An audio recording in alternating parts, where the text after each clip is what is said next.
Bonjour à tous et bienvenue sur Faune, le podcast du bien-être animal. Au menu, nous n'allons pas parler de Madame Le Pen en possession de son diplôme d'éleveuse de chats. Découvrez 4 épisodes sur la cause animale qui annonce la présidentielle de 2022. Aujourd'hui, nous allons parler du sujet de l'exploitation animale pour le divertissement. Je suis accompagné de Nina Bétache. Bonjour.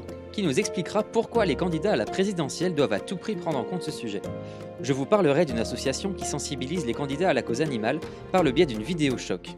Nos experts interviendront sur la vision actuelle de la tradition et ce qu'il en est réellement.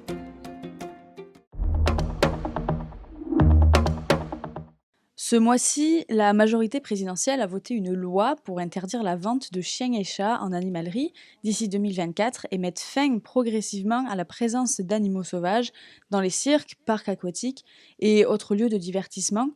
La condition animale est donc un sujet grandissant au sein des débats politiques. On le remarque avec de nombreux candidats de la présidentielle 2022. Bien évidemment, les conditions animales dans les spectacles sont officieuses car la société subit, en quelque sorte, une forme de désinformation constante. Les médias, presse écrite, télévision, éditions diverses et sites internet spécialisés présentent les spectacles ou le divertissement en général sous les aspects d'une fête esthétique, musicale et colorée. C'est le cas pour les cirques, les zoos ou delphinariums, la corrida et bien d'autres. Nikita Bachelard de la Fondation du droit animal nous explique tout ça plus en détail. Écoutez.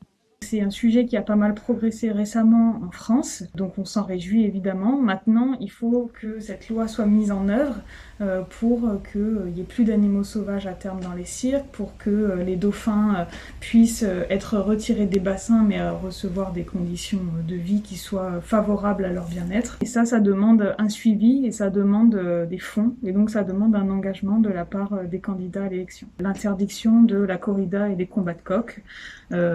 Actuellement, c'est toujours possible de les pratiquer dans certains départements français. La corrida est vraiment une abomination pour les animaux. C'est de la cruauté, tout simplement. D'ailleurs, c'est reconnu comme tel dans le droit français, dans le code pénal exactement, à l'article 521.1, sauf qu'il y a une exception pour qu'elle continue à être pratiquée. Et c'est exactement la même chose pour ce qui est des combats de coqs. À 6 mois de l'élection présidentielle, l'association 30 millions d'amis a lancé une vidéo choc dans le but d'interpeller les candidats pour 2022. Un cri de détresse qui se heurte à l'indifférence coupable de certains. Les candidats doivent s'engager dans leur programme pour améliorer le sort de tous les animaux, a déclaré Réna Hutin, la présidente de l'association. Les traditions qui incluent des animaux doivent cesser. Christophe Marie, le directeur adjoint de la fondation Brigitte Bardot, se positionne sur cette question. Je ne vous en dis pas plus, écoutez. Les traditions, tout ce qui est maltraitance animale ne doit pas être justifié par la tradition, parce que sinon on pourrait justifier tout et n'importe quoi, on pourrait écarteler encore des gens sur la place publique, ça s'est fait pendant très longtemps. Heureusement, la société évolue, notre rapport à l'animal évolue beaucoup, et ce qui était acceptable il y a quelques années parce qu'on ne se posait pas la question, pose problème aujourd'hui. Et donc, typiquement, la corrida et les combats de coqs dans le nord de la France sont considérés comme des actes de cruauté, passibles maintenant jusqu'à 5 ans d'emprisonnement, 75 000 euros d'amende depuis que ça a été renforcé par la loi adoptée en novembre dernier. On ne peut pas reconnaître qu'un acte relève d'un acte de cruauté et fermer les yeux parce qu'on se dit, ça va faire plaisir à quelques crétins qui s'y rendent. Et en plus, moi j'ai eu l'occasion de faire quelques actions anti-corrida en sautant dans les arènes et en étant vraiment très très violenté, on se rend compte que les gens qui se rendent dans ce type de spectacle sont nourris par la haine. C'est très très pervers la corrida, c'est très choquant. Et on doit absolument l'interdire. Le problème en France par rapport au cirque, c'est qu'on parle de 600 félins. Les félins, ce sont des animaux qui sont impossibles à être relâchés dans la nature totalement, puisqu'on parle de lions qui sont en plus hybrides, dans un très mauvais état, les tigres idem.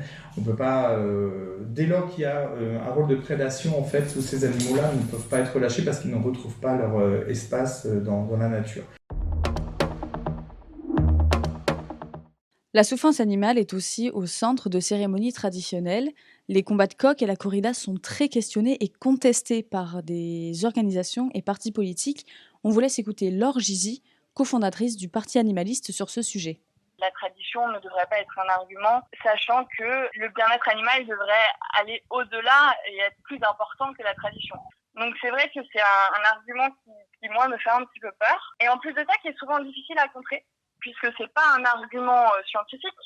on peut pas vraiment s'opposer. Quand on nous dit c'est une tradition, c'est une tradition. Donc c'est vrai que c'est un argument moi qui ne me convainc pas, mais qui est très utilisé du fait qu'il est difficile à contrer.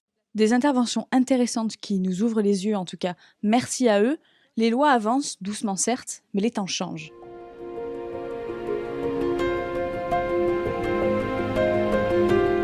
Cet épisode se termine ici. Merci de nous avoir écoutés. Retrouvez-nous la semaine prochaine pour un nouvel épisode sur l'expérimentation animale. C'était Faune, le podcast du bien-être animal.